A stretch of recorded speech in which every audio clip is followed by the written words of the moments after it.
Welcome back into the Lions 24/7 podcast. I am Tyler Donohue, and we promised you an action-packed weekend before last weekend on our last episode here, and boy, did the Nittany Lions deliver 3 commitments on Sunday when we were actually out covering the first prospect camp of this summer on a sensational early June day here in Happy Valley, and there was a lot of smiles among those Nittany Lions staff members, among some of those campers as well. A few commits were in town.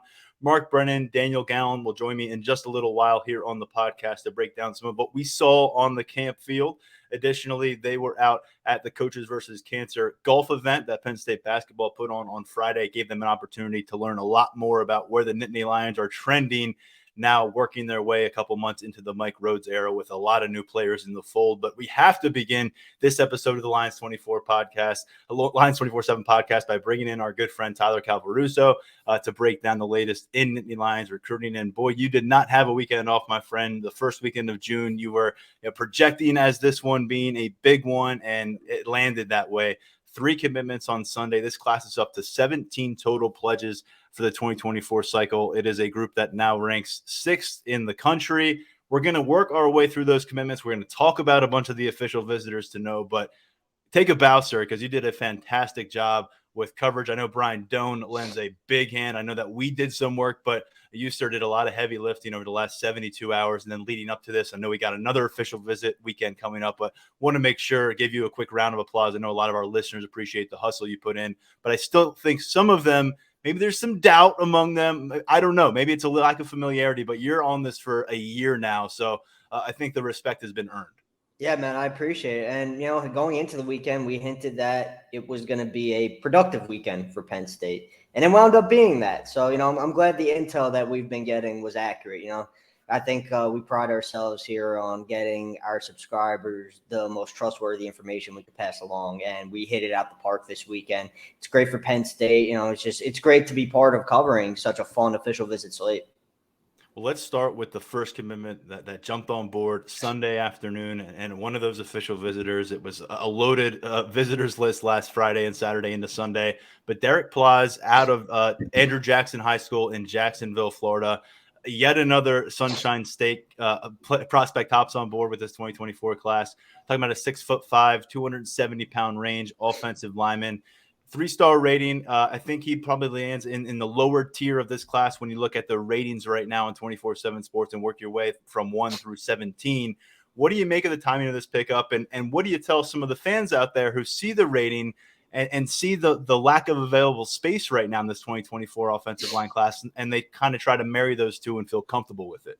Well, what I would tell fans is exactly what area coaches who have gone up against Plaz have told me. And I think that's the most valuable input that we could really provide at this point. They feel that he's a lot better of a player than his current ranking indicates, and they anticipate a bump for him. And, based on some of the conversations that I've had and some of the feedback I've received, I would agree with that. There are a lot of coaches who are telling me that there's versatility to Plaz's game. He has a tackle frame. He does a lot of good things at guard. So this is a versatile piece for the Penn State offensive line room, and that was the general feeling surrounding this recruitment, that he could bring multiple different things to the line for Penn State. And that's why when they got him on campus, they decided they wanted to push and get this one done. I was hearing as far as the Miami coaching staff was kind of disappointed that they weren't going to be able to get him on campus later this month for an official visit. So I think that speaks to the quality of player and prospect that Plaz is. Another Power 5 coaching staff is visibly, well, not visibly, but the word is that they're disappointed that they're not able to get a guy on campus. And I think that speaks to the evaluation that Penn State laid forth with him. They got this like the latest example. It's a common theme kind of popping up here recently. He was a late offer for Penn State. They didn't offer him until May. Then they locked down the visit in June. And it's indicative of, it's nice to offer guys early sometimes, but at the same time, if you get that late offer, that doesn't make you any less of a top target. It doesn't make you any less of a top prospect. Where you fall on the board is where you fall on the board. And Plaz wound up being one of those guys who worked his way up the board, got him on campus, everything checked out. Penn State was comfortable with the take. Plaz is ready to pop, and it was pretty much a perfect storm when it was all said and done.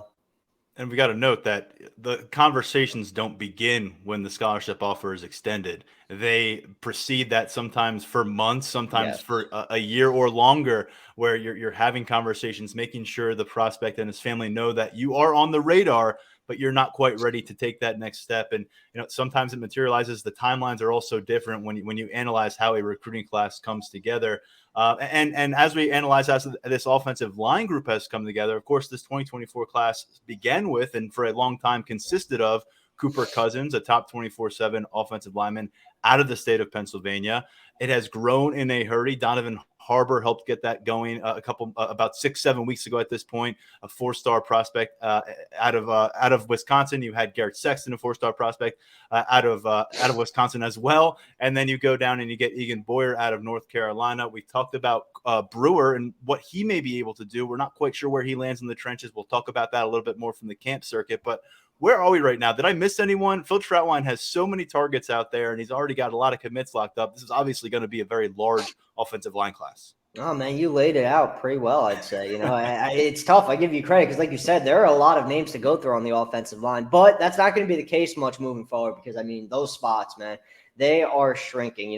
There's not going to be many more additions on the line at this point. I think the numbers are pretty tight right now. Gregory Lambert, the top 24/7 tackle from Massachusetts, will be on campus for his official visit later this month. He's a top target. 4-star Ethan Callaway from North Carolina. He's another, guy who's high on the Penn State board. He'll be in town for an official visit. Kai Greer from North Carolina still has his official visit lined up. Kevin Haywood, the staff would still take him. It looks like he's going to wind up at Wisconsin at this point. But, he's still a name who is uncommitted, so he's worth mentioning. I think the ship has sailed with William Satterwhite at this point. But, Penn State likes where its offensive line haul is at right now. There's no trepidation about the talent level of any of the guys that they've added or the upside of any of the guys that they've added. So, Plaz, he's just the latest addition of that, and I think you're going to see maybe another addition, depending on what happens at tackle. I think there's definitely room for one more. I doubt it's going to be two. I think it's going to be more of one. But Lambert and Callaway, those guys are two pretty intriguing prospects. So if Penn State could close out its offensive line class with one of those two guys, I think Phil Trautwein's got to be pretty pleased about how things have transpired this cycle. Then maybe he get a little bit of a head start in 2025 because, we've already seen him hit a home run in that class. And he's really been on fire on the recruiting trail throughout this cycle. And I just think that the production of Penn State's offensive line this past season, it has helped him so much. He could point to that tangible progress and the development of so many different guys. And he could point to Olu Fashanu and where he's at as an NFL draft prospect and say, hey, look, we could get you to that point if you come here and you let us coach you up. So I think he's doing a lot of the right things for Penn State on the trail right now. And obviously it's resulting in some success.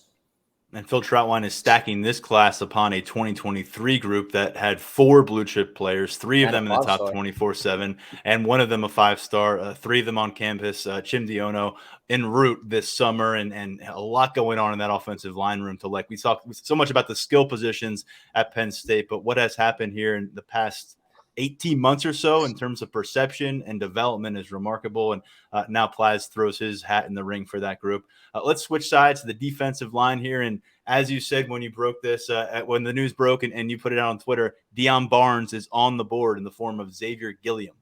He is on the board, and honestly, with the way things are trending this cycle, I wouldn't be surprised if he gets on the board again soon. But that's a different story for a different day. When it comes to Gilliam, it's really, they were comfortable with where he's at right now. We were kind of interested heading into this visit to see where he would be on the board coming out of it. And I think we got our answer in a pretty resounding way.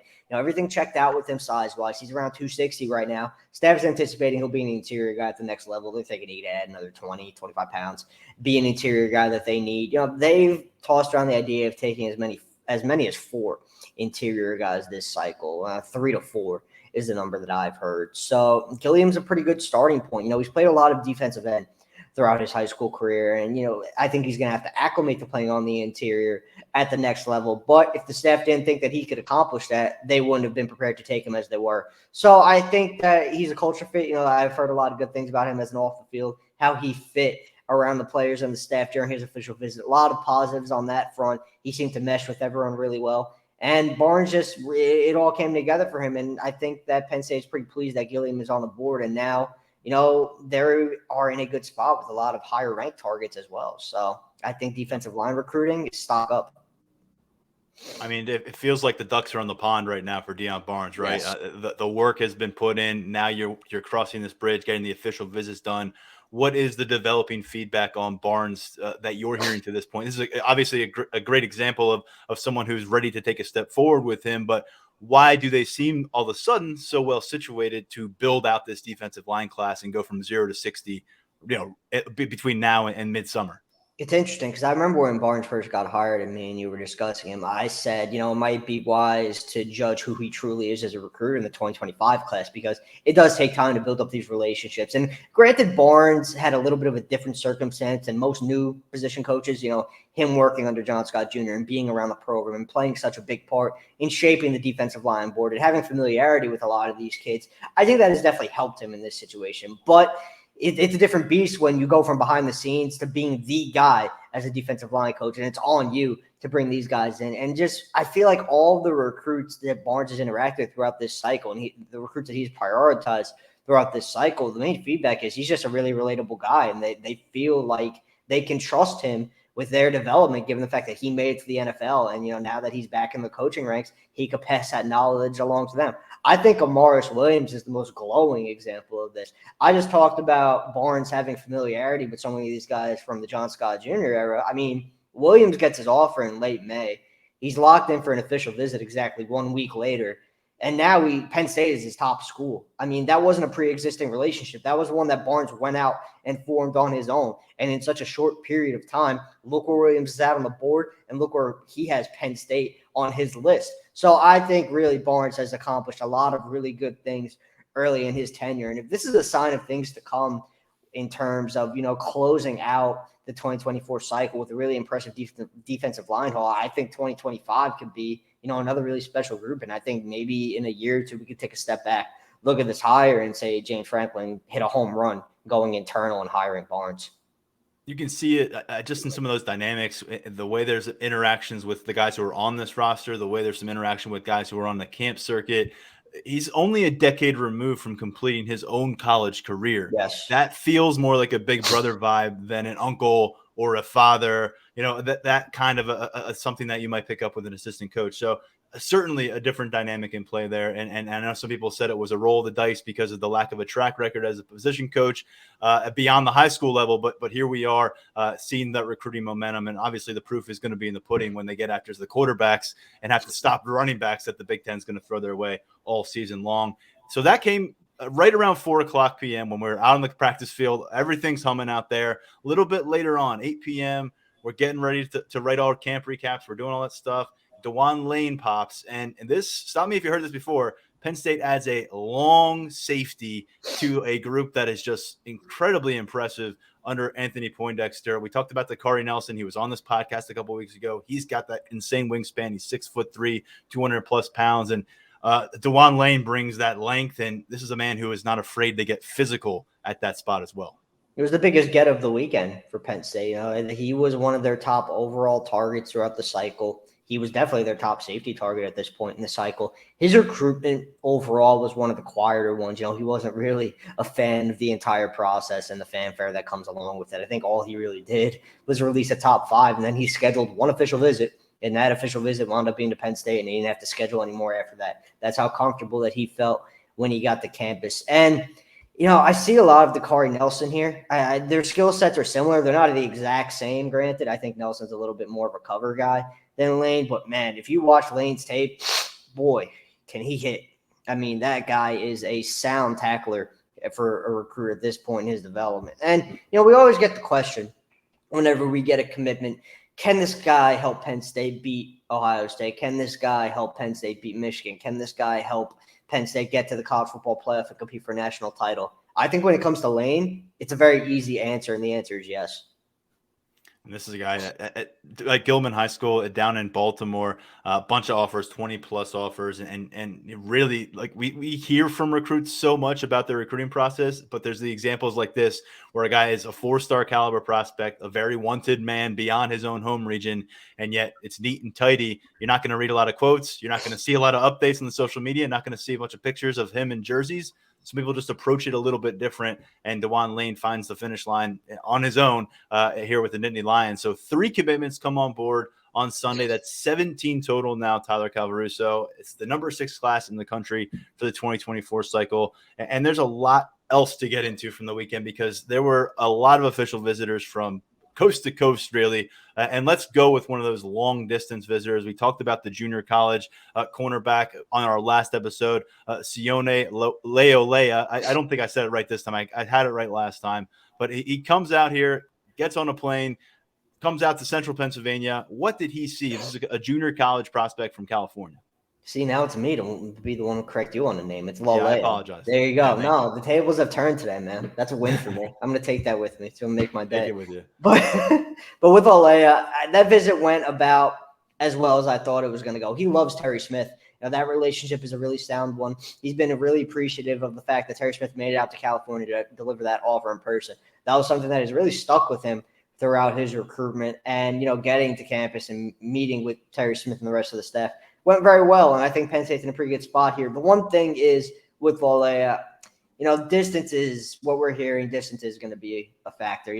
There's a pretty big difference between getting on a plane and going to Penn State for an official visit versus getting on a plane, going to Penn State, and staying there for the long term and playing there and calling that your home. He's got some very intriguing West Coast options. I think USC being involved is a pretty big deal. I think if USC really pushes and gives him the green light, it's going to be tough for him to say no to that. And beyond USC, Utah gave him a really good official visit, and that's a little bit closer to home. I think that is something that does matter to him. I think that's definitely a factor in this recruitment. So Penn State, they're definitely in the race, right? They're not out of it by any stretch. They're right in the thick of things. But I think when he sits down to make a decision and he kind of starts to weigh out the pros and cons of being far away from home, it might be tough for those USCs and the Utahs to overcome. It's strange to say he could find a Big Ten football home without leaving the West Coast now because of what's happening with this conference. A big name that coming out of the weekend had a lot of noise around it was Jalen Harvey because of some of the comments he made to Brian Doan. He has a commitment date now set. And whenever you see a guy come out of an official visit weekend and say, I'm ready to announce my commitment and set a date, well, it's a bit of a signal potentially that things went really well. What are we hearing about Jalen Harvey, the 4-star edge rusher out of Maryland, heading out of Happy Valley? Things did go very well with Harvey. Penn State is definitely his top school coming out of the official visit. And he told the staff that he was going to, shut things down on the official visit front and probably not make any more trips. But it's sounding like at least from what we're hearing, that he's going to be at Florida this weekend. And also from what we've been here, I don't think that's really Harvey's call. I think the higher powers in the Harvey family kind of sat him down and said, hey, look, everything went really well at Penn State. That's great and all, but we want you to be a little bit more thorough before you come to this decision. He still is on track. That part of the plan has not changed in the slightest. June 23rd is going to be his commitment date as things stand right now. And I think there were some people in Harvey's family that want him to get out and see a couple more places before coming to his decision. And I mean, that's all well and good, man. I've said it plenty of times with this podcast. I'll always be supportive of prospects being thorough. I think it's the best way to go about a recruitment, not rushing into a decision. And I think the Harvey family seems to agree with that sentiment. So we'll see if he does indeed make it to Florida. We're hearing right now that he's going to. So it looks like that's going to happen. But from a Penn State side, I mean, they accomplished a lot of really good things with him this weekend. And, yeah, I mean, he's been around the staff so much. He's been to campus so many times. It was kind of just, one of those visits that hammered home that Penn State is a place where he could really thrive on and off the field. Another blue chip defender who was on campus, in fact, a top 100 overall prospect, linebacker Chris Cole. Now, Georgia has made a lot of strong moves here with Cole. He's coming in with the national champions on his mind. What were the Nittany Lions able to do here from what you've been able to gather? I know Brian Doan had coverage of a story based on a conversation with Cole at Lions 24/7. They gave him a pretty good first official visit. I think it was reiterated to him how much of a priority that he is for defensive coordinator Manny Diaz and the staff. I think that is something that he's known from day one, but getting on campus and being around it and really being around the staff and just everyone associated with the program, he felt like he was a priority probably more than ever. So that was a good thing for Penn State. I still think that Georgia is his leader right now, and then there's Miami running behind Georgia. Miami has the connection. His uncle played at Miami during the 90s, and, that era of Miami football kind of speaks for itself. And then with Georgia, I mean, he made it there for an unofficial visit right before he visited Penn State. Going to be back at Georgia. That's his next official visit that he has lined up. He's going to be there June 16th. And also another factor for Georgia is 5-star linebacker Sammy Brown just went off the board to Clemson, and he was high on Georgia's linebacker board. So that's something that's going to move Cole up the board. And given the fact that he was already high on the board for Georgia, I think that speaks to the level of prioritization that Kirby Smart and the staff down there are going to be giving him when he makes it back to Athens for his official. So good visit for Cole. I really think that Georgia's going to be tough to beat in this one. You already referenced another top 100 defender here in Amaris Williams, putting Penn State on top. Brian Doan has a story at lions247.com here on a Tuesday afternoon. You can check it out yourself. Really big development, though, because this has not been a long-term target for the Nittany Lions. They've made a strong impression with this visit. Clearly hit it out of the park for him to say, this is my leader, and he's going to be heading back down to Clinton, North Carolina now, evaluate things. But Brian Doan has the full story. The other lineman here who is far more familiar, and our listeners are far more familiar with him, is Liam Andrews. And this is a guy who defensive line, offensive line, that's been a big question about him. Where are we at with that part of it? And where are we at with his recruitment after he spent 48 more hours in Happy Valley? We weren't expecting him to make a decision this weekend. So, and obviously he's still uncommitted. So that wound up tracking. But Penn State did a lot of, I think that based on the feedback that I've received, this is probably the most positive Penn State has been about its chances of landing Andrews in a while. I think they feel like they accomplished a lot with him during the official visit. I just, he's at a point in his recruitment where, nothing is necessarily imminent, but I'm not sure it's going to carry on for too much longer beyond official visit season. He's going to be at Wisconsin this weekend. He's going to be at Florida on June 16th. Florida's the one I'm watching more so than Wisconsin, kind of based on the intel that we've been receiving. I think the Gators have some serious traction there. So I think this could easily come down to Penn State and Florida when Andrews sits down and make a decision. But right now, I would go out on a limb and say Penn State probably has a slight edge over the rest of the field for Andrews. I'm not really close to a crystal ball pick or anything like that yet. I want to see what happens at Wisconsin. I want to see what happens at Florida. But I think the Penn State staff, now that they're prioritizing him on the defensive line, he's really appreciative of that. The relationships are already so good before that. So I think he's really liking what the Nittany Lions have to offer at this point. And he's right on the edge of top 100 status at number 102 overall out of the Dexter School up in Massachusetts. And I wanted to finish off our conversation here. Just a reminder to our listeners, comprehensive look at everything that went on, all the official visitors, what we're hearing over at lions247.com. VIP subscribers right now, jump on board, by the way, 60% off this week. A good time to do it at the start of a very busy month on the recruiting trail and a bunch ahead this summer. But two wide receivers I wanted to address before we wrapped up this part of the conversation. Chance Robinson, Jalen Hornsby. Can you break each of those down separately and then kind of take us to our next topic? Because there was another wide receiver on campus Sunday, and I'll get to that after you tell us the latest on Robinson and Hornsby. Yeah, Robinson really just, being the Miami commit, he made it to campus this weekend. And I think that Penn State probably has about as good of a chance to flip him as it did entering the weekend. Maybe a little bit better now coming out of that visit.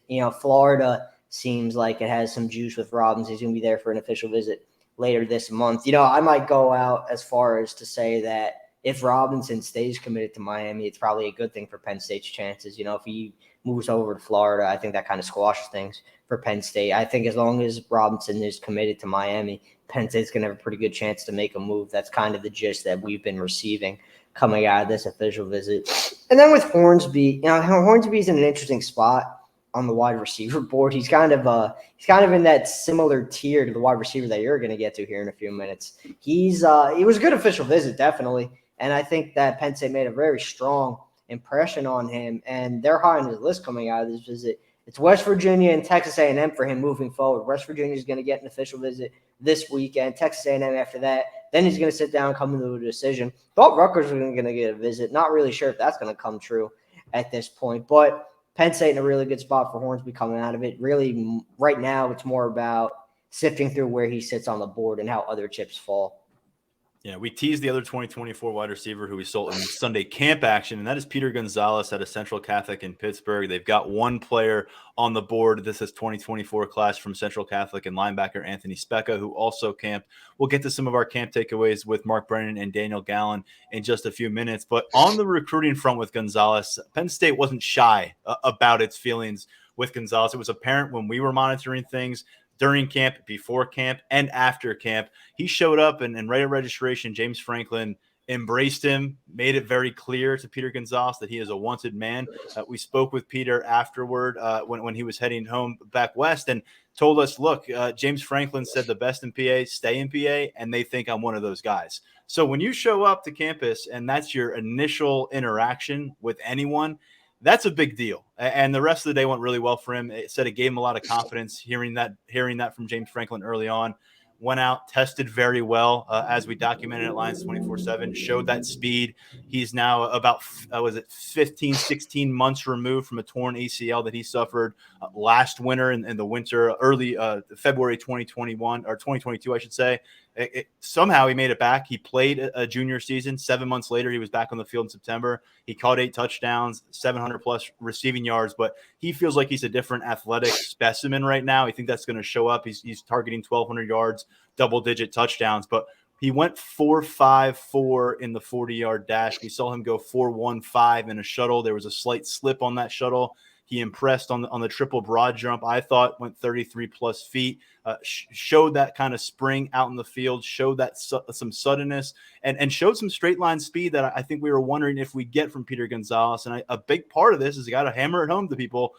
He lost a chunk of his recruitment process to a torn ACL, and you can't just scoff at that or kind of sneeze it away. And so this is an updated outlook for Peter Gonzalez here in June 2023. And that outlook clearly points toward Penn State opening the door and saying, come on in, young man.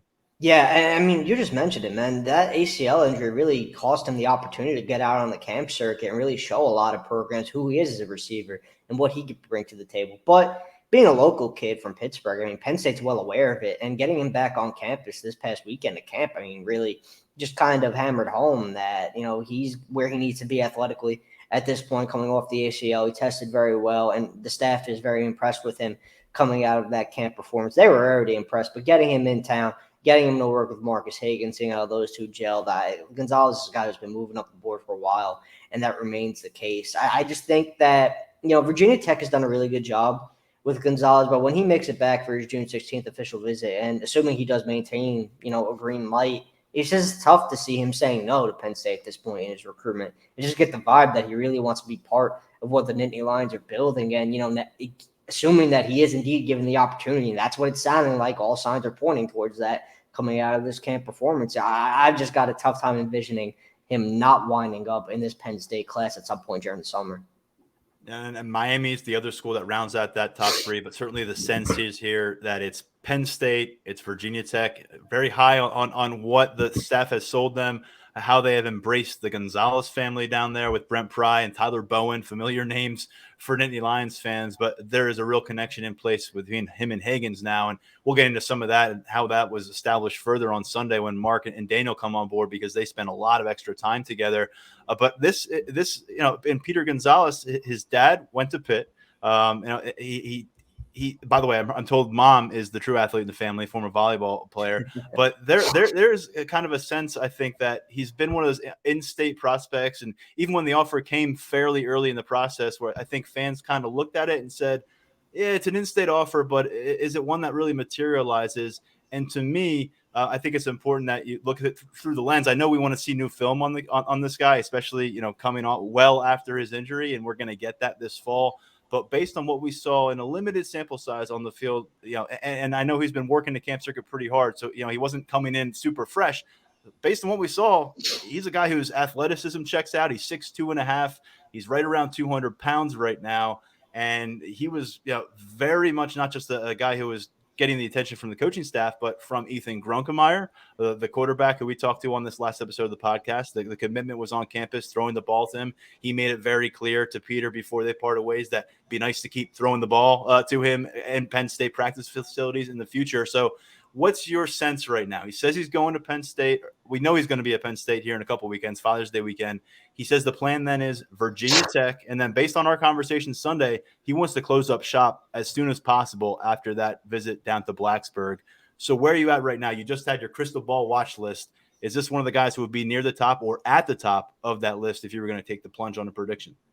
Yeah, definitely. I think it's really just a matter of, you got to keep in mind the other chips on the wide receiver board, the Nick Marshes, the Josiah Browns, DeRay Hawkins, how things are going to play out with those guys And at what point do, spots fill up and certain guys start to get squeezed? I don't think Gonzalez is going to be one of those guys who gets squeezed when it's all said and done. I just think with the way things are trending right now, of all the guys on that Crystal Ball watch list article, aside from Malachi Williams, who wound up being the pick, and Vabu Toure, who's going to be on campus for an official visit this weekend, I would say Gonzalez is one of the more likely crystal ball picks coming down the pipeline. I'm kind of in wait and see mode right now with him, just based on what I just mentioned with other wide receivers. But I think it really would not surprise me if he gets to Penn State on June 16th and wraps things up that weekend. I wouldn't be surprised if he doesn't make it to Virginia Tech. I know that's the plan, but we've seen that be the plan with so many different guys who say, oh, I'm going to make all these visits. I am going to get there. But then they get to Penn State and they're like, look, there's really not much of a point in continuing this. And I think that Gonzalez's affinity for the program is kind of at that point. Yeah, I know James Franklin will always love Brent Pry like a brother, but I don't think he would mind if he caused Gonzalez to cancel his travel plans that upcoming weekend. I wanted to finish up with a 2026 offer that went out. It was one of the more notable developments coming out of camp in terms of tangible evidence that Penn State really liked the player. And that's out in the 2026 class, St. Joe's Prep in Philly. Yeah, Alexander Haskell, defensive end. He's already 6'3". He's over 230 pounds. And I mean, he gets to this camp and he cranks out over 30 reps of 225 pounds on the bench press, which is just ridiculous for a recruit his age. I mean, even honestly at any age as a recruit, that's pretty preposterous of a number. And I think that really caught a lot of eyes right off the bat. And then he gets on the field to do drill work with Deion Barnes. And he shows he's not just one of those guys who's just built like an ox and has brute strength. He's got some athleticism to his game. He can glide. He's got some bend coming off the edge, man. He's your workout video that you put together of him. I mean, it shows who he is as a player early in his career. He's, there's still a ways to go with him because he's new to the defensive line. I caught up with him after he picked up the offer, and he told me he's only been playing D-line for a year. So this is still new to him. And for him to be at that point in his development already, I mean, physically he's already there. There's no doubt about that. And now he's going to, get back in the lab and really fine-tune his skill set as defensive lineman. I think you're talking about a recruit who, once 2026 becomes the primary class that we're covering, I know it's crazy to even say, but it won't be that long. It'll creep up on us. But once that time gets here, I think we're talking about this Pascal, man. He could be a really, really top prospect in the state. I think he's got that in him, especially given how new he is to the defensive line, how raw he still is, the untapped potential that's there, given where he's already at physically. I really like this kid. I want to be keeping an eye on him, really, regardless of what happens from a Penn State side of things. He's a really intriguing recruit. He's got the Penn State offer that we just mentioned. He's got West Virginia as well early on. Those two, they're definitely not going to be the last. He's going to have some more coming, probably sooner rather than later, if I had to guess. He's going to be camping at Maryland for this coming weekend. I mean, if the Terps don't offer, I would be surprised. Yeah, we'll check back in about 6 months from now after his sophomore year. There's nowhere to hide, and the highlights are on the field when you're at a school like St. Joe's Prep in Philadelphia. So if you are very good, people will find you in a hurry, and the Power 5 offers will pile up in Penn State. Did not hesitate. We'll see how that decision looks a couple years down the line. Tyler Calvaruso, there is 3 hours more we could have spent with you on the podcast, but people have to go over and check out your content. VIP subscribers, you already know how good Tyler's been covering this stuff for the past year. We're into June. If you want to take another peek at it right now, those who have not been subscribed, 60% off for an annual VIP membership. You will not regret it. It's going on through this week. Great time to jump on board. Tyler, thank you for the coverage. We'll check in with you very soon. Less than $5 a month, people. Join in on the fun while you still can. It's the best time to be at Lions 24/7. I'm telling you. All right. Talk to you, man. Let's bring on Daniel Gallen and Mark Brennan from Lions247.com as well. Gentlemen, how are you? I'm doing well. It's a tough act to follow right there with all that information Tyler had for you guys. He brought it and he stole Mark's spiel. We'll let you do it again. We'll Come let on, you give the Tyler, pitch a what little are you bit doing, later. man? I know. I'll let you give your own promo spiel a little bit later. But fellas, as I referenced quite a bit here when we had Tyler on, and we spent a half hour talking about how busy the recruitment weekend is, we really didn't get into a lot of the camp action, and we're going to do that right now. We got to share the field again on Sunday. It's always a fun experience. We'll be doing it again this upcoming Sunday. There's a 7-on-7 tournament coming up around the corner as well. So just getting started at Lions 24/7 with the camp coverage. But we begin, I think, with the commits. There were 3 of them on campus, starting with the quarterback, Ethan Grunkemeyer. And Daniel, this was the second time in 3 Sundays that Grunkemeier's back here in State College, This time, however, he's working under the very close supervision of Mike Yurcich and James Franklin. And for those who heard him on our last episode of the podcast, Grunkemeyer joined us last Thursday. He was very much looking forward to this opportunity. Definitely. You saw Mike Yurcich have kind of a close eye on Ethan Grunkemeyer as he was going through drills. James Franklin stopped by, here and there to keep an eye on him. Offensive analyst Danny O'Brien, who Grunkemeyer had really good things to say at Elite 11 a couple weeks ago, was also, kind of hovering at different times. Drew Aller was out there, looking at him, watching him standing behind the quarterback. So, I think that this is a quarterback that Penn State is really excited about. They want to see how he comes along. And I think that when you looked at this group of quarterbacks that he was with, I would say that he was probably the standout of the group from what I watched on Sunday afternoon. There's some newer names in the class of 2024, a couple guys in 2025, and even a 2026 to keep an eye on. But you just watch the way that Grunkemeyer moved, the release. He just makes it so effortless, getting the ball out to the sideline.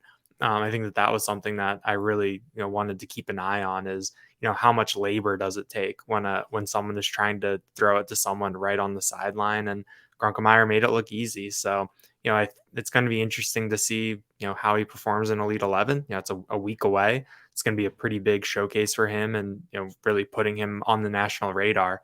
But I think what he showed at Penn State was kind of what we saw at Elite 11 and definitely sort of is establishing himself as the quarterback in this class. And he looks like someone that Penn State can really work with. It's always a good sign when your quarterback commit is the most impressive quarterback at your camp. And that hasn't always been the case at Penn State prospect camp summer after summer after summer. And that can lead to a little bit of concern long-term about what you might have at that position. Hard to judge everything off one afternoon, but it's good when the guy comes out and deals. At linebacker, we got Anthony Specca on campus, and he was one of the earlier commitments in this class. It has grown so much since he committed back in the winter. But, Mark, you put together some highlights over at Lions247.com on Specca's performance. What stood out to you as you watched him live and then as you pieced together the video highlights? Yeah, a couple things. Number one, just in terms of interactions, it was pretty cool to see him have the opportunity to work with Manny Diaz and Stacy Collins and Dan Connor. Obviously, a pretty good linebacker nucleus, but even more impressive to me was the time that Tony Rojas spent with him. That was, when you, and for people who don't follow it as closely, Tony Rojas, mid-year enrollee, a guy who's put on 800 pounds somehow during the spring. No, in all seriousness, he went from like 205 to 225 or whatever it was, and was one of the real buzz guys in spring practice because they were a little bit light at linebacker due to injuries, and he had a chance to get a lot of reps. But to see him out there as a student counselor, what would you call them at these camp things, whatever. Some of those players are allowed to work at the camps, and to see him giving feedback and working with a guy he's going to be competing with next year, I've always just enjoyed seeing that. And I think it speaks highly of Rojas, and I think it speaks highly of Specca. And Kavion Keys was also there, but he didn't seem to be quite as vocal. I think we're going to find that not many people are quite as vocal as Tony Rojas. He seems to be a vocal guy, and I mean that in a positive way.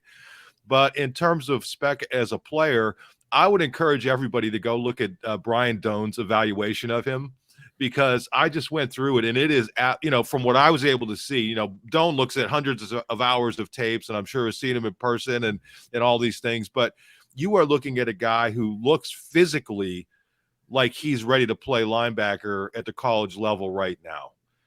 He's not overly, kind of jacked up, but he's got just good size throughout his body, down through his legs. He flowed to the ball effortlessly. We're seeing these guys, if you check out the clips, we're seeing them without pads, in generally non-contact situation. It was funny in the one drill, and we've seen this drill 100 times at Penn State practice, 1,000 times at Penn State practice, where one player stands in front of a pad that's laid down, and it's a form tackling drill. And we're so used to seeing the Penn State players go through it, and it's kind of like a slow motion focus on your form, and then take the player down onto the pad. And they do this at every single practice that we're at on Wednesday, and all the defensive players do it. So you get so used to seeing it. Well, the poor kid that Specca was up against didn't just stand there. He saw Specca coming, and he immediately jumped back, and Specca got into him, and boom, he was down. And it wasn't anything dirty, but it was just two young guys. And Stacey Collins has to tell the other kid, hey, listen, no, you got to stand there and just be prepared for it. And he slapped Specca on the back, knowing he was a little bit aggressive, but it was just kind of funny to see. I don't know if you guys saw that in the video, but I put that in there. It was one of the first things I put in just because I thought, if you know the context to it, if you know the backstory, and I knew I'd have a chance to say it, that you would see it. But he looked good in coverage.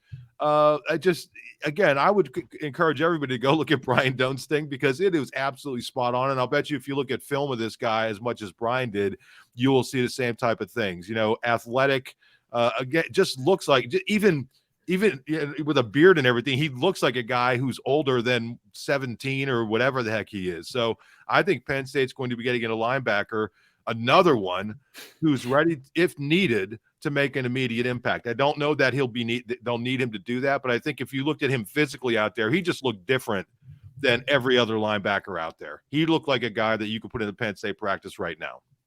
Specca preparing for his senior season at Central Catholic in Pittsburgh, which is also where you'll find the aforementioned Peter Gonzalez that we just spent a much time covering at wide receiver. Both of those players teaming up for their senior seasons. And then the third commit we got to get to, kind of a mystery box, a member of this 2024 recruiting class, because we're not quite sure how he fits in. We just heard from Tyler Calvaruso discussing target Liam Andrews, who's a fringe top 100 overall prospect. We've been saying, is he a defensive lineman? Is he an offensive lineman? Now it's trending defense.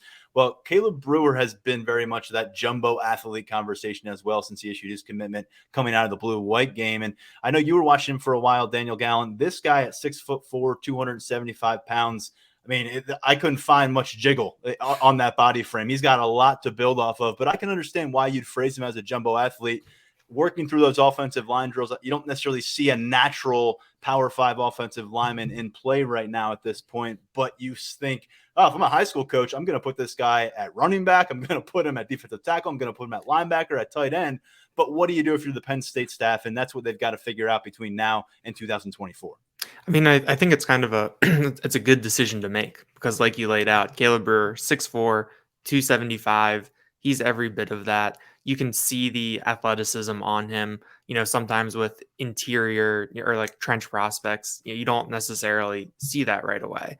But he was working with the offensive line under the eye of Phil Troutwine on Sunday. And it's curious to see. I mean, I'm not exactly sure how it'll play out. There's still a long time before Penn State needs to make a decision. But you think about last year when guys like Anthony Donka, Javen Williams, Alex Birchmeyer were up here camping, and kind of the frames that those guys had and the impression that those guys made on you, when they were working with Phil Troutwine. And this was a little bit different. Brewer was one of the smaller guys in that group that got there's a group of 4 2024 prospects that kind of got carved off and were working with Troutwine. And Brewer wasn't necessarily the most imposing of that group. I mean, you could tell he was definitely the best athlete of the group. So it'll be interesting to see how that plays out, whether or not he ends up under Phil Troutwine's watch or Dion Barnes's watch. But, I think when you look at the build, the athleticism, and, having that option, I think it makes sense why Penn State, wanted him, and what he can bring. He comes from the same program that produced Javen Williams. So, he has worked with, a high-level offensive lineman like that. There's a track record of producing good linemen there. So it'll be curious to see how it plays out. But my early impression on him, it was my first time seeing him in person, is that, he looks like a Big Ten athlete, who has room to grow and can kind of be molded into what Penn State wants him to be, when he gets here. Yeah, our understanding is that Dion Barnes, the coaching staff, Phil Troutwine being very patient with this. And obviously you're going to get a big sample size ahead of you in the form of his senior season. But personally, I would love to see him come back to camp again this summer and maybe work under Deion Barnes for an afternoon. We'll get a look over there. Maybe that comes to fruition. I've reached out to Brewer. Hopefully we'll have a conversation with him, because we have spent some significant time wondering how he fits from a positional standpoint. And as the numbers start to get tight with this 2024 recruiting class, those kind of things become a little bit more pressing. Moving ahead to some of the other takeaways from this camp beyond the commits, there was the extra time with Peter Gonzalez that I wanted to get to, because we were all standing there watching, and so was Marcus Hagan's wife, and so was Peter Gonzalez's parents, and Marcus Hagan's had his two sons out there assisting with him, but it was just one coach out there and one prospect out there. And it was 20 minutes after this camp ended, and you had Peter Gonzalez, Marcus Hagans working closely. By the way, they said it was important coming to this trip to get a feel for Marcus Hagans. They certainly got it. Mark, we see this every once in a while, and you always take note of it. Sometimes it's a guy fighting to get an offer, and James Franklin might have a guy dunk on the goalpost and do all sorts of different things.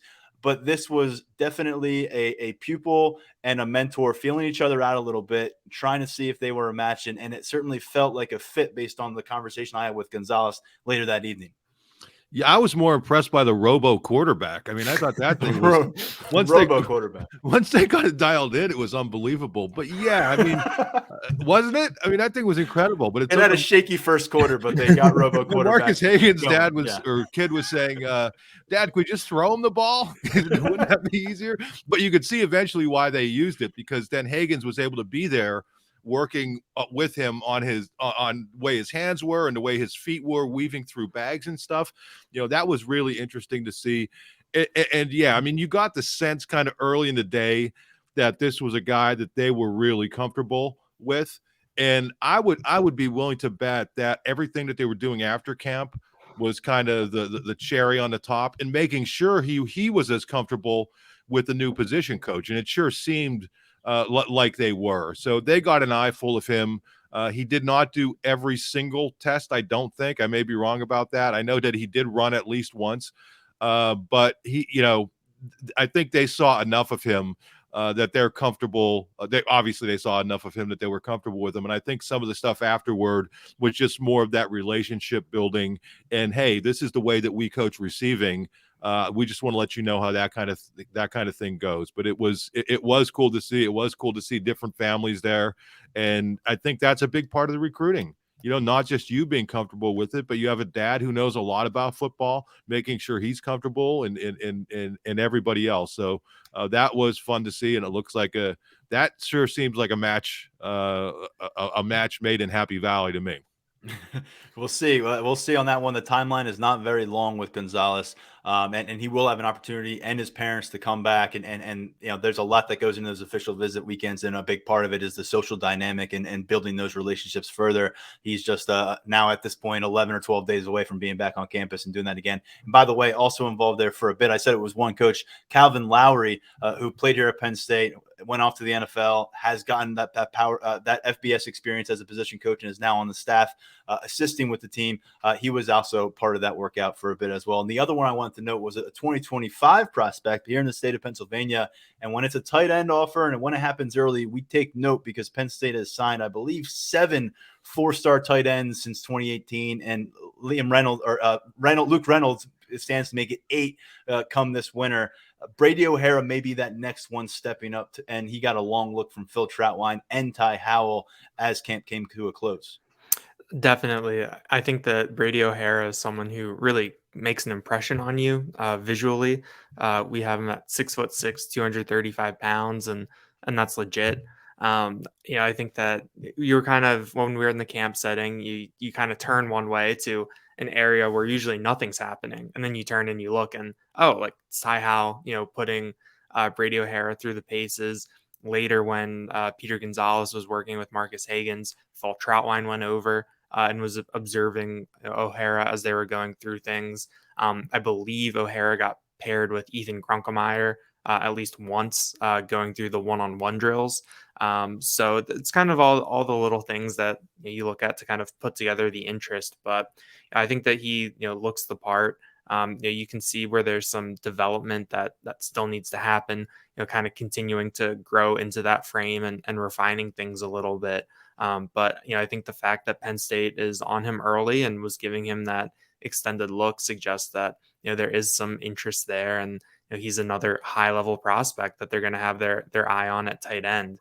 I mean, Tyler just kind of ran through, how successful Penn State has been at recruiting the position at recent years. And I think that O'Hara is someone who, could be up next, depending on, how he continues to develop, what happens elsewhere at the position for Penn State. But I felt like that was notable because we didn't see too many guys get kind of, taken off and, off to the side and things.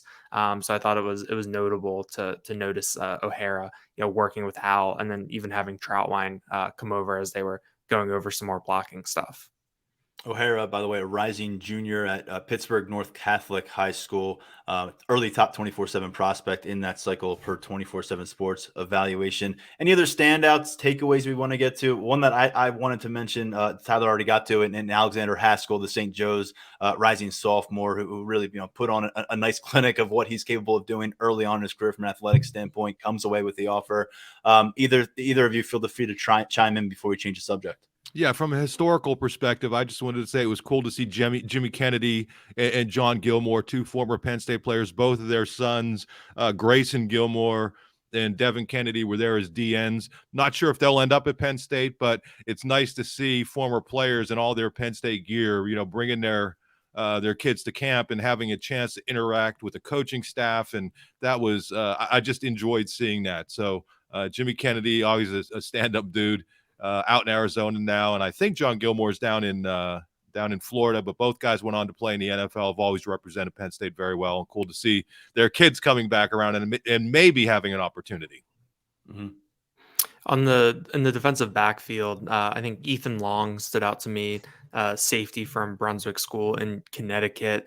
He was one of the guys that, every time I looked up at a one-on-one drill, it seemed like he was in there.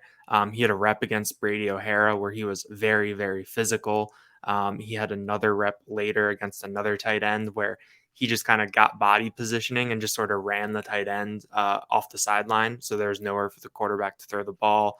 He had an interception later. He was someone that I felt like was really kind of all over the place and had some attention. And then Sirius Stinyard, a cornerback from Tampa. He was another one where every time I looked up, he was involved in a drill. He ran really, really well. In that 4.4 sub 4.4 very, very well. And that speed played when it came to those drills. So those are two guys defensively. And then I touched on the quarterback group earlier, but just to go through them by name, the two 2024 prospects, Roman Galliano from Alabama, Ty McCutcheon from Hawaii. It felt like they were kind of in that similar Grunkemeyer mold physically and with how they threw the ball. And then in 2025, Charlie Lamort from Don Bosco Prep. I thought that he was really, really impressive just with how he moved his arm. He got some extra attention from Director of High School Relations during a warm-up thing with technique things.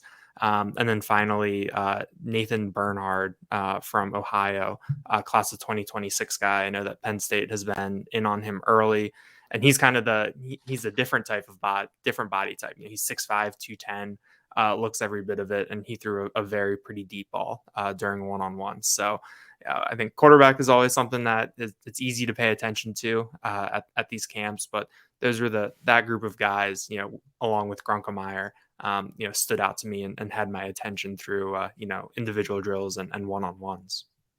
As I mentioned earlier, we will be back on the camp circuit this upcoming Sunday. Penn State welcoming a bunch of prospects to town once again. And then that following Friday is the 7-on-7 tournament, Big Man Challenge. So we'll dive into that. That's all coming in just the next week and a half. A ton of coverage at lions247.com. And before I turn the corner, Mark, why don't you let the folks really know how they can make sure they're in on this coverage? Hey, listen, I just want to tell people that covering these camps is a blast. And I mentioned it last podcast. For the couple years when we couldn't do it because of COVID, it sucked. But this gives us plenty of stuff to do throughout June.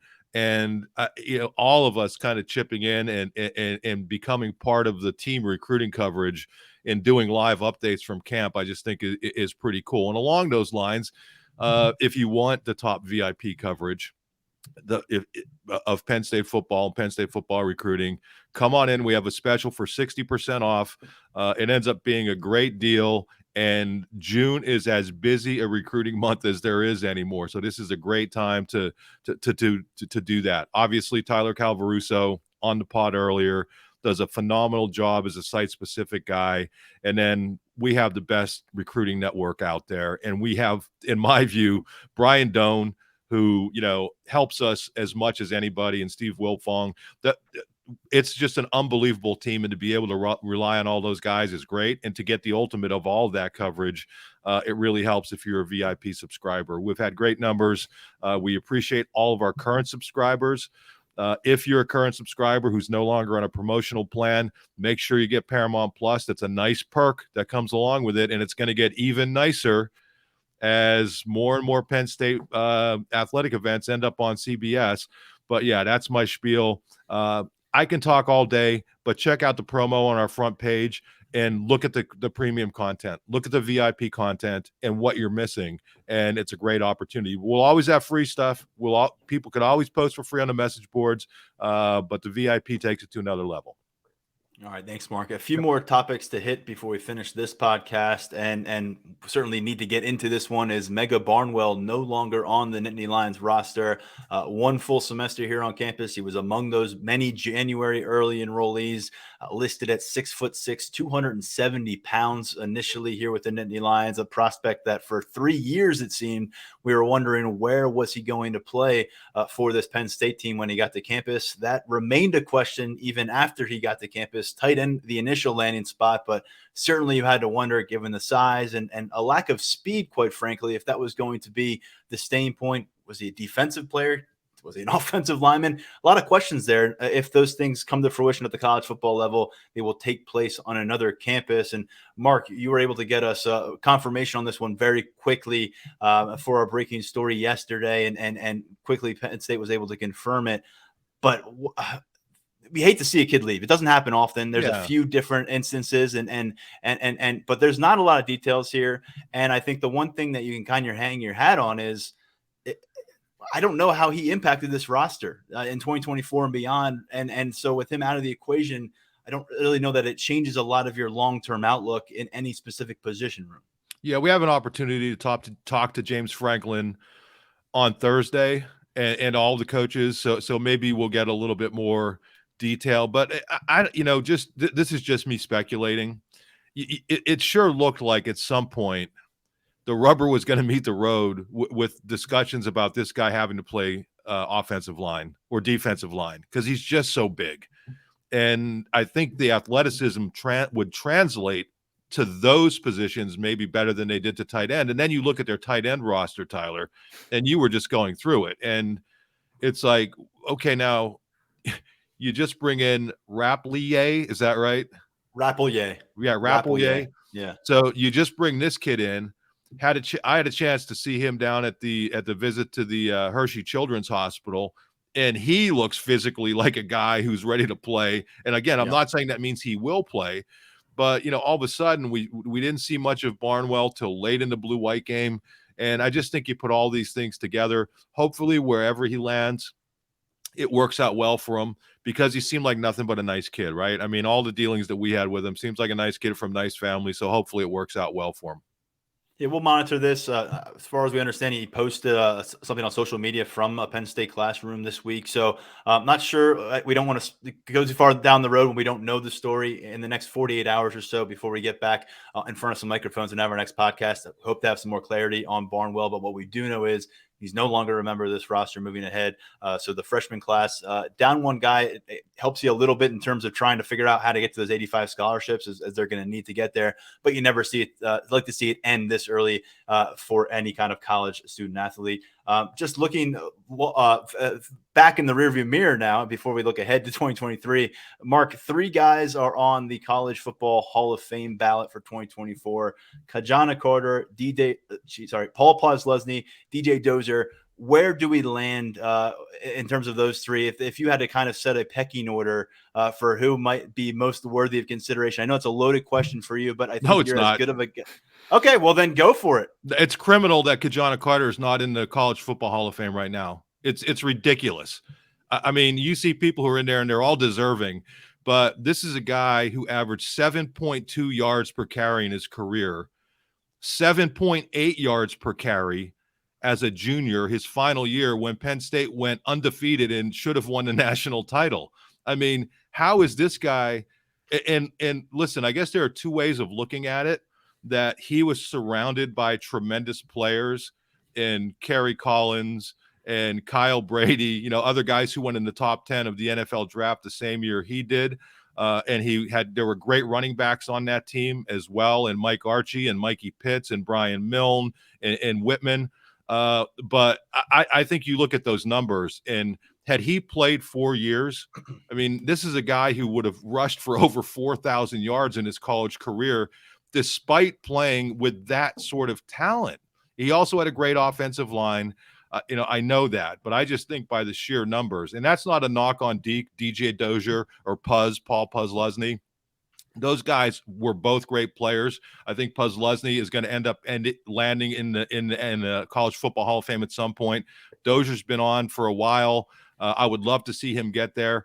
But in terms of those three, and again, all great players, don't get me wrong. But to me, I can't believe Kajana Carter's not already in the College Football Hall of Fame. It's mind-blowing to me. The one thing I would want to say about Paul Posluszny, you had an era of great Penn State linebackers that in 1999, you had Brandon Short, LeVar Arrington, and Mac Morrison, and that kind of ended for a few years. There were some very good players, but not at that elite level at linebacker U. And Posluszny was a safety out of Aliquippa who they brought in here. I think 2003 was his first year. And you could see, I think he had a pick six as a true freshman. He's an undersized linebacker, and you can see, wow, this guy's going to be something. But he helped reestablish the linebacker U tradition, because after him, you had Dan Connor, you had Tim Shaw, and then you had Sean Lee. And it's like boom, boom, boom, linebacker U is back. And Paul Posluszny was the guy who put it on the map. In terms of DJ Dozier, I know I'm going a long time here, but this was a guy who was outstanding in an era where Penn State didn't post great offensive numbers. If you go back and look at what the 86 team did in winning the national title, it was all about a tremendous defense and a ball control offense. And DJ Dozier was a huge part of that. Again, despite playing with some other really good backs. Blair Thomas was behind him. They had great fullbacks in Tim Manoa and Steve Smith, who carried the ball a lot. So those teams, there were some loaded backfields back then, but I just don't know that he will have the numbers that people will look and say, hey, look, this guy belongs in the Hall of Fame. He also was drafted at the Major League Baseball level and actually played Major League Baseball as well. He went on to become a minister, still a big part of the program. You see him around. So all those guys, great, great people. But to me, if I had to pick one, it's easy, Kajana.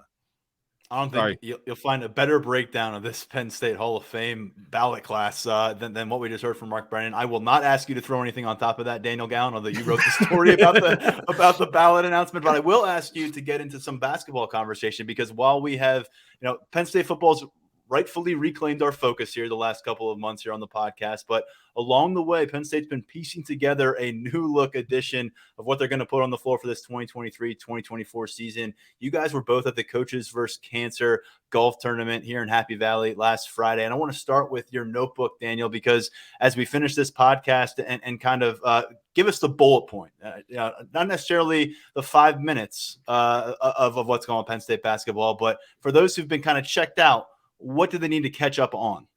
Yeah, it was a really solid sort of catch up with Mike Rhodes. It's the first time he's spoken in that type of group setting since his introductory news conference at the end of March, and a lot has happened since then. He was asked, oh, what do people ask about? What do they want to know about Penn State basketball? Like, with a new coach coming in, and he kind of joked that, well, they want to know about the roster because when he came in, they had 2 scholarship, then 3 scholarship players coming back. But he hit on a couple key topics. He talks about that trip to the Bahamas in August, that's going to be really, really significant for them when it comes to team bonding and really, kicking things into gear for preparing for the upcoming season. He said that trip was actually planned by Micah Shrewsbury before Shrewsbury left for Notre Dame. So I think that's kind of a fortuitous, I don't know if it's a coincidence or not, but the timing of that works out really nicely with so many new pieces coming in. He said that they want to fill that last roster spot. You're at 12 of the maximum 13 scholarship players. Tyler Calvaruso has done a good job of who Penn State is still looking at in the portal right now. And then Rhodes just kind of talked generally about the community, about how that there's, he's back in Pennsylvania. He got to go to the state capitol with James Franklin a couple of weeks ago. You got to see a lot of people who worked with his dad, who was a state senator for a number of years, and that there's a lot of familiar faces, and he's really kind of, trying to become part of the community at Penn State right now. And at the same time, they raised, a significant amount of money for a good cause in the process. So we'll have a little bit more from that conversation over the next, couple of days and couple of weeks, because we did touch on a number of things, but I think those are some of the things that stood out with where Penn State is right now on the basketball front. If you want a full deep dive into that Friday event, check out Daniel's notebook that he put up on Friday afternoon over at lions247.com. And Mark, I want to finish with this. While you were out there covering things, roaming around in the golf cart, you put together enough in your notebook to piece a really great story that I enjoyed on Calvin Booth. And those who knew him here back when he was a player, looking at where he is now, which is as the general manager of the Denver Nuggets, who are 3 wins away from capturing an NBA championship and have clearly one of the most impressive rosters that looked like it's built for the long haul under his management. So with all that in mind, made for a great story. I know it was well received by a lot who read it. What stood out to you from those conversations, and as you kind of matched the young man who was here on campus with the GM who was visiting again on Friday? Yeah, well, as a reporter, we very rarely talked to Calvin because, at that time he wasn't the most outgoing guy. And they had these big, dynamic, larger than life personalities. His first year, he overlapped with John Amici for 1 year. And for people who never met John Amici, maybe one of the most outgoing players. But then it was, Matt Gaudio and Pete Lisicki and Danny Earl and Joe Crispin and Jarrett Stevens. And it was just one after another of these kind of larger than life personalities. So we never got to hear that much from him. And you didn't really get to know him much at all. These guys all did know him. And they knew from the beginning that even though he was quiet, once they got to know him a little bit, that he was a super smart individual and that he was going places. And that's not even to mention what he was able to do on the court as one of the all-time shot block leaders in Penn State history. As a true freshman, he comes in, weighs 200 pounds at 6'11", and helps Penn State get to the NCAA tournament. So he had an unbelievable career, but was just quiet. But what I took from it, and to see where he is now, you cannot be an NBA general manager without, you have to be not just a good communicator, you have to be an outstanding communicator. You are dealing with, dozens and dozens of people at high levels talking about huge salary numbers and building relationships and all these things. And to see, I bet you a lot of people didn't even realize that a Penn State guy was the GM of what sure looks like the best NBA program out there. But what stood out to me the most was, even though these guys spoke with a lot of humor, the love they have for this guy, the respect they have for him, and just the admiration that they have for him. These guys, they were at the Thursday event, and they all hustled down to a watering hole downtown so they could watch the Denver Nuggets. And why did they want to watch the Denver Nuggets? Now, you watch Denver Nuggets, and maybe you'll see one shot of Calvin Booth, but they're all big, huge fans of the Denver Nuggets now. So just very great to see that a guy, sometimes don't judge a book by its cover. When he first came to Penn State, very quiet, and now look at him. So incredible to see. Just a great story. And if you're a Penn State fan and you're not a Heat fan, you ought to be cheering for the Nuggets now, because I am. Even though my beloved Sixers are long gone, I am now, at this point, a Nuggets fan now that the Sixers have been eliminated. Great stuff, Mark. Same to you, Daniel. We'll catch up real soon. Thanks for hopping on the podcast. Sure thing. Thanks, Tyler. All right, good stuff from the Lions 24/7 crew here on an all hands on deck kind of an episode. Tyler Calvaruso, Mark Brennan, Daniel Gallen. I am Tyler Donohue. We're stepping aside for now. We're back with another episode later this week, and we're gearing up for yet another weekend that will feature a bunch of official visits, another camp. Why don't we do it again? Who knows? But we'll see if they can get the 3 commitments. That may be a hard challenge, but plenty to break down from the past weekend at lions247.com, plenty to break down about the upcoming weekend, and just a tremendously busy June ahead at the site right now. So check things out. We'll talk to you soon right here on the podcast. Check us out on YouTube and wherever you find your podcasts. Give us a 5-star rating if you feel like it. We'll catch up with you soon right here on the Lions 24/7 podcast.